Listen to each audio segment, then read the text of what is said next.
दंडवत हो। औसा माता का चरित्र आज चौथा दिन है, चौथा दिन हो गया ना आज। तो उत्तरार्ध लीला 64, 73, 85, 86 चार लीला आज हम पढ़ेंगे। उत्तरार्ध 64, 73, 85 और 86। 64 है पांगुल वेशे भट्ट स्तुति स्वीकारो। पांगुल का वेश धारण करके भट्टोपास जी की स्तुति का स्वीकार करना। एकू दिसु माती काम झाल्या नंतरे भट्ट गंगे गेले। एक दिन मिट्टी का काम होने के बाद भट्टोबास जी गंगा को गए, यानी वो नदी के किनारे थे तो हाथ पैर धोने गए। आंग धुतले, आंग धोए यानी शरीर धोया, हाथ पैर धोए। भिक्षा करोनी आले, गोसाविया सी झोली दृष्टि पूत केली। मग गंगे जेविले। अब इस दो लाइनों में हम एक बात, दो बातें देखने को मिलती हैं। दो लाइनें निकली सिर्फ, दो लाइनों में क्या दो बातें हमें सुनने को मिलती, समझने को मिलती हैं। एक तो महाराज के समय में भी ये जो रिपेयर मेंटेनेंस कंस्ट्रक्शन का काम होता था ये चलता था। माती काम यानी मिट्टी का गारा बनाकर लिपाई करनी रहने के लिए और रख रखाव करना। तो रोज सुबह 2-3 घंटे वो मिट्टी करके उसको जैसे रिपेयर करनी। या तो पत्थर आ गए, सीमेंट आ गए ना, तो पहले बारिश की वजह से वो मिट्टी के घर होते थे, दीवारें, तो उसकी रिपेयर करते थे। कितनी बार आया, चने खा रहे थे तो माटी काम किया, सुबह सुबह बच्चे दीवार बना रहे थे मिट्टी की। तो ये भी मार्गों का, पर मार्ग का एक कार्य होता है कि अपने हाथ से सेवा दास्य करना। अब गुरुद्वारे वाले देखो, खुद गुरुद्वारे बनाते हैं, सब मिट्टियां गारे सब खुद उठाते हैं और हम नहीं उठाते। वो कहते हैं पैसे ले लो, पंगत कर दो, बस जय कृष्ण धर्म इतना ही है, इसके आगे नहीं है। या पोथी पढ़ लो या स्मरण करो। तो यहाँ भट्टोबास जी क्या कर रहे हैं, माटी काम, ठीक है। उसके बाद उन्होंने क्या किया, भिक्षा करके रोटी खाई। खाना कहाँ से खाया, अभी किचन में खाना नहीं खाया उन्होंने। वैसा माता खाना बनाती थी सिर्फ महाराज के लिए, या कभी कभी कोई महाराज कहते थे तो सबके लिए बनाते थे। जैसे औसा के लिए सामान निकला तो उन्होंने कहा आज भक्तिजन सभी भोजन करेंगे। नहीं तो कोई भगत आके कहता था आज हमारी तरफ से पंक्ति है। अगर जब नहीं होती थी तो सब भिक्षा करके ही भोजन करते थे। ये दो बातें हैं। आचार्य जी इसलिए जल्दी चले गए भगवान के पास क्योंकि उन्होंने ये दो काम किए। और हम क्या कर रहे हैं, तो कितनी देर लगेगी अपना अपना हिसाब लगा लो। यानी रहना है तो सेवादार से करना पड़ेगा हर प्रकार का, और भोजन भी भिक्षा मांगकर, या भिक्षा का मतलब ये कहते हैं जो मार्ग में मिल जाए। मार्ग में किसी ने बोला कि हम थोड़ा सा राशन पानी डलवा देते हैं, तो उसमें दाल फुल्का खाने का। ये अनुसरण लेने वालों के बाद वालों के लिए है, जो 10 दिन के लिए आए हैं पिकनिक के लिए, वैसे ही आए मतलब ट्रायल के लिए, उनके लिए नहीं है। पर उन्हें प्रैक्टिस करना चाहिए। कल को हमने आश्रम में अगर रहना है तो हमारी आदतें ठीक हो जाए, मतलब आप भी ठीक हो जाए, ये कहानी है। राखे चे टिले लाविले, राख का, अब उन्होंने क्या भिक्षा भी भोजन होगा। अब उनके मन में कुछ बात आई, वो पांगुल का वेश बनाएंगे और भगवान से प्रार्थना करेंगे। अब राख पड़ी थी, उसका तिलक लगाया, पाई पाटे बांध ले, पैर था ना उसको पट्टियां बांध ली। टिले टोले केले, पांगुला चे अवगले, आनी हाथी दोनी दगड़ गेद ले। पैर वैर बांध लिए और लंगड़े हो गए। लंगड़ा कैसे होता है पता है, एक पैर उसका नहीं होता, दूसरा पैर होता है। तो उन्होंने क्या किया, एक पैर ऊपर करके पीछे की ओर बांध लिया या ऊंचा करके बांध लिया, और हाथ में दोनी दगड़ घेत ले, हाथ में 2 पत्थर पकड़ लिए। फुर काड़ी काड़ूनी, पांगुल्या च्या सारिखा आलाप करीता ले। और ऐसे बनकर आए। और जैसे लंगड़ा आता है ना, पांगुल मतलब लंगड़े को बोलते हैं, उसकी तरह जोर जोर से बोलने लगे। क्या कहते हैं? आगा ये श्री चक्रधरा राया। अरे महाराज श्री चक्रधर स्वामी, कैवल्य दानी, अचिंत्य अनंता, कृपालु, आर्तदानी। अब किसी से मांगना है तो क्या करेंगे? उसकी स्तुति करेंगे नाम लेकर। वो जैसे कहते हैं भांडान देने स्तुति करते हैं ना शादी ब्याह में, जब आते सब या सुख खुश के माहौल में आते हैं तो नाम ले लेकर बोलते हैं, अब बुआ पैसे कट, मुंडे दी चाची पैसे कट, अब मुंडे दी दादी पैसे कट, मुंडे दा पापा पैसे कट। वैसे ही बोलते हैं ना, फिर उसके बारे में कुछ तो बोलते रहते हैं, बधाई बोलते हैं जिसको। तो वो पैसे निकालते, जब खुश होता है तो पैसे निकालता है कि मेरा नाम ले रहे हैं, बेटे लड़के मुंडा पैदा होया, लड़का हुआ, उसका बाप है, ये चाचा है, ये ताया है, और 500 के नोट निकाल के दे देते हैं। वो ऐसे ही वो भी कह रहा है कि भगवान के आगे आगा ये श्री चक्रधरा राया, कैवल्य दानी, अचिंत्य अनंता, कृपालु, आर्तदानी। ऐसे जे जे सफुरले, तेही कृपा शब्दी बहुत स्तविले। ऐसे ऐसे उनको जो स्फुरना हुई, वही वही कृपा शब्द से बहुत स्तवन किया। दूर दयानी ब्राह्मणों, नीले वृक्ष, पांडरी देवले क्रमुनि आला। अब अपने बारे में बोल रहे हैं कि दूर तक ध्यान करने वाला ये ब्राह्मण, नीले नीले वृक्ष, पांडरे देउल, सफेद सफेद मंदिर सब छोड़कर आया मैं। क्यों? मैं रास्ते में बड़े देवता के मंदिर आए, मैंने वहां नहीं मांगा, मैं आपके पास मांगने आया। पांगुल्या पाए देसी, आंधल्या डोले देसी, मुखिया वाचा देसी, बहरिया कान देसी, अपक्षा पाख देसी। पांगुल जो होता है, लंगड़े को पैर देते हो, अंधे को आंखें देते हो, गूंगे को वाचा देते हो, बहरे को कान देते हो, अपक्षा पाख देसी। यानी जिसको पैरालिसिस हुआ है उसकी वो साइड ठीक करते हो, पक्षघात बोलते हैं उसको। जिसका चला नहीं जाता, जिसका जो हो जाता है, उसको आप ये देते हो। ऐसी तुझी कीर्ति आइकोनी, अनंता सृष्टि अतिक्रमोनी, तुझे द्वारा सी आला। ऐसे आपकी कीर्ति सुनकर मैं अनंत सृष्टियों को पार करके आपके द्वार पर आया। आगा ए श्री चक्रधरा राया। ऐसे उन्होंने भगवान की स्तुति की कि मैं सब कुछ छोड़कर इतनी दूर से, हम कितनी दूर से आए, 1500 किलोमीटर यहाँ हवा लेने। तो वहाँ हवा नहीं थी, पहाड़ियाँ नहीं थी क्या? हम 1500 किलोमीटर 36 घंटे का सफर करके यहाँ हवा लेने आए हैं, तो क्या वहाँ हवा नहीं मिलती? ठंडी पहाड़ियाँ नहीं थी क्या हिमाचल में?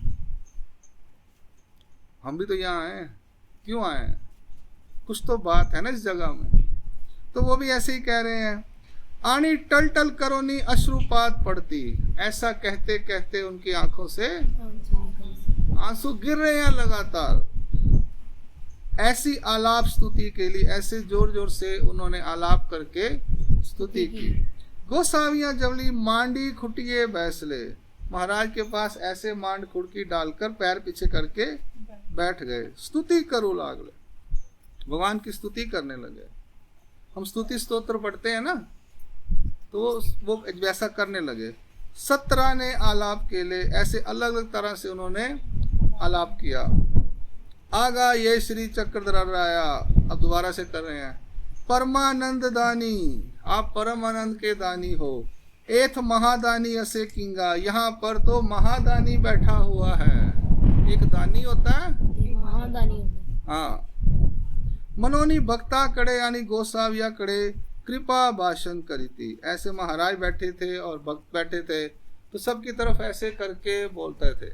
आचार्य ने किया ऐसे अनेकी परिस्तविले, ऐसे बहुत तरह से महाराज का स्तवन किया। यावरी सर्वज्ञ मणितले पूरे बट्टो पूरे। इस पर महाराज ने कहा बस बट्टो, बस बस हो गया, अब बस हो गया, बोलो बस।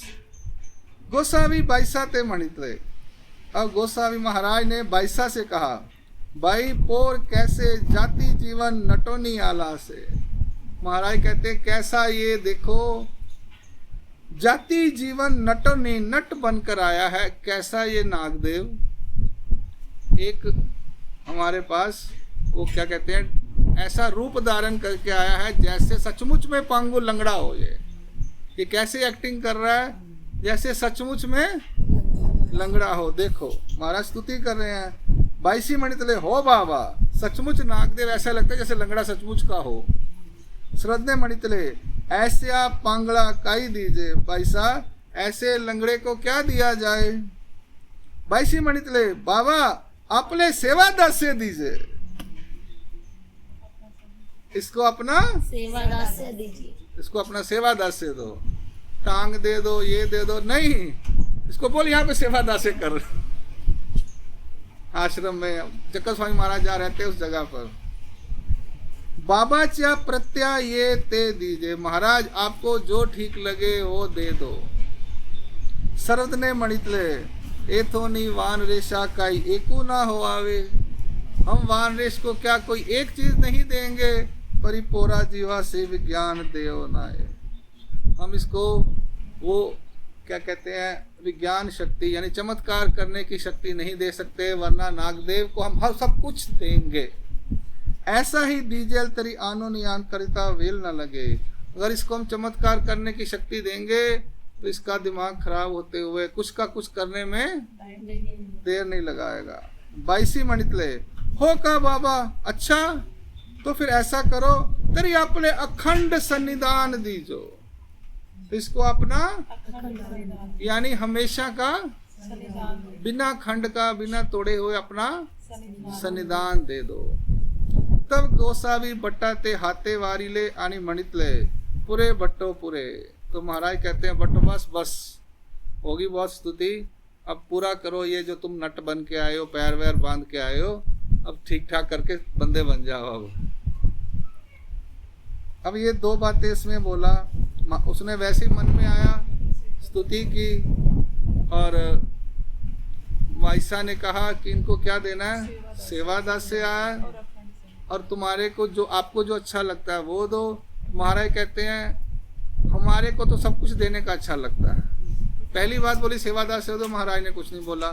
जो दूसरी लाइन बोली कि महाराज आपको जो ठीक लगता है वो दो, तब महाराज ने कहा हम तो इसको सब कुछ देना चाहते हैं पर इसको चमत्कार करने की शक्ति नहीं देंगे, अगर दे दी ये कुछ का कुछ करने में समय नहीं लगाएगा।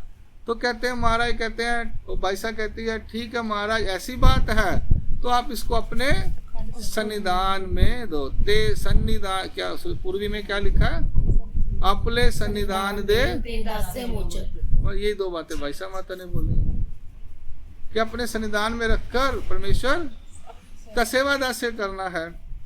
महाराज ने कहा नागदेव बहुत हो गया, हम खुश हो गए, ठीक है। वैसा उनके मन में आया कि मैं ऐसा करके भगवान की स्तुति करूं, क्योंकि जब तक हम दीनहीन रंक नहीं होते, दुखी नहीं होते ना, हमारे अंदर से प्रार्थना नहीं निकलती। जब तक हम कष्ट में नहीं आते, कोई ऐसी चीज नहीं आती तब तक हम रोते नहीं हैं। तो संकट ना आए तब तक हमारी रोना नहीं आता, सच्चाई है ये। अब आ गई हमारी औसा माता, जो हमारा मेन कैरेक्टर है औसा माता, जिसकी लीलाएं चल रही हैं। अब वो बोली वाली है। अब वो क्या कहती है, तब औसी मणितले जी जी स्वामी जगन्नाथा सेवा दास से नाग दयाचे अनिस्तुति ही नाग दयाची। महाराज ये आप सब कुछ नागदेव को ही दे रहे हो जी, सेवा दास से विन देवो ना पविजे तेरी आमी का ही मरावे। उसको अपनी फिक्र पड़ गई कि महाराज सेवा दास से भी इसको देंगे, खुश भी इस पे हो गए, तो हमने क्या मरना है, हमने भगवान का सेवा दास से नहीं करने को मिलेगा क्या। जी जी स्वामी जगन्नाथा सेवा दास से नाग दयाचे अनिस्तुति ही नाग दयाची जी, सेवा दास से विन देवो ना पविजे तेरी आमी का ही मरावे। कहती है महाराज आपने सेवादास से सारा नागदेव को दे दिया और सेवादास से गिनब किए बिना परमेश्वर तो हम क्या करेंगे, हम सेवादास से नहीं करेंगे तो हम तो मर जाएंगे यहाँ रह के। यानी भगवान के पास रह के भी सेवा दास्य नहीं किया, हम मर जाएंगे।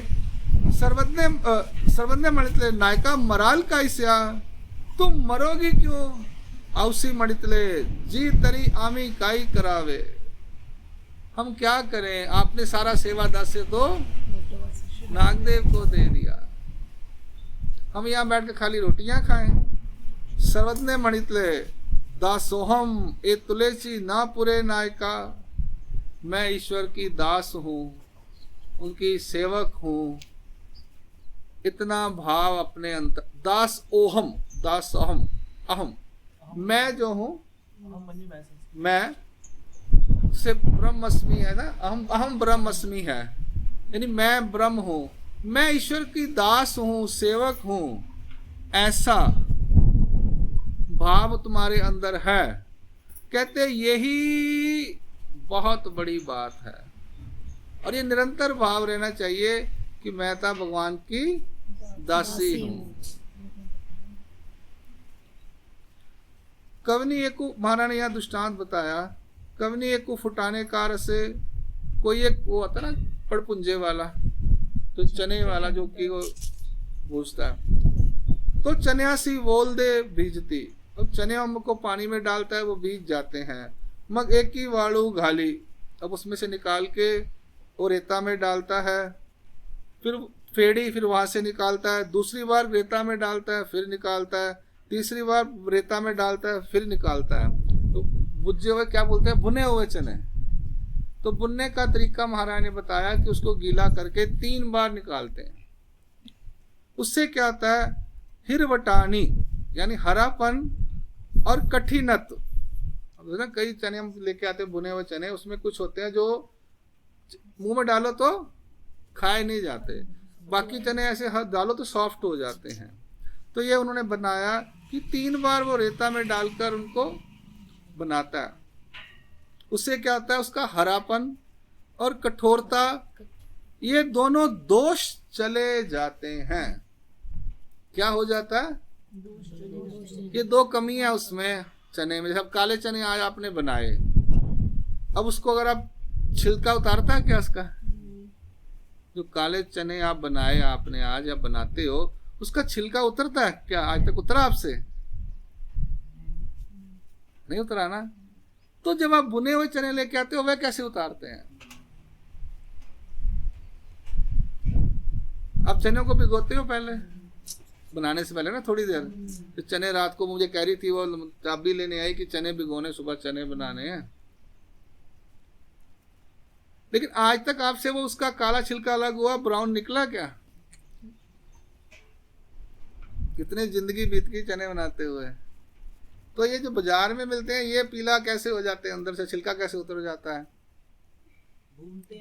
हाँ, भूनने का जो तकनीक है वो बताया। उसमें 2 कमियां होती हैं जो चने हमने आज खाए, कच्चे होते हैं जो हरे काले, एक वो हरा होता है, एक वो सख्त होता है। कहते हैं इस प्रक्रिया से उसके ये 2 कमियां दूर हो जाती, ये 2 दोष हैं वो दूर हो जाते हैं। अगर हम ऐसे काले चने खाना चाहें तो खा सकते हैं क्या? नहीं खा सकते, ठीक है ना। तो ये जो 2 दोष हैं उसके अंदर, ये भीगने के बाद 3 बार गर्म रेता में उसको निकाला जाता है, यानी तपना पड़ता है उसको, चने को तपने के बाद उसके अंदर ये 2 दोष जो होते हैं तभी जाते हैं। सुरे मृदुत्व हे गुण येति, मृदुत्व यानी सॉफ्ट और मीठे, ये गुण उसमें आ जाता है। दोष चले जाते हैं और गुण आ जाते हैं। मग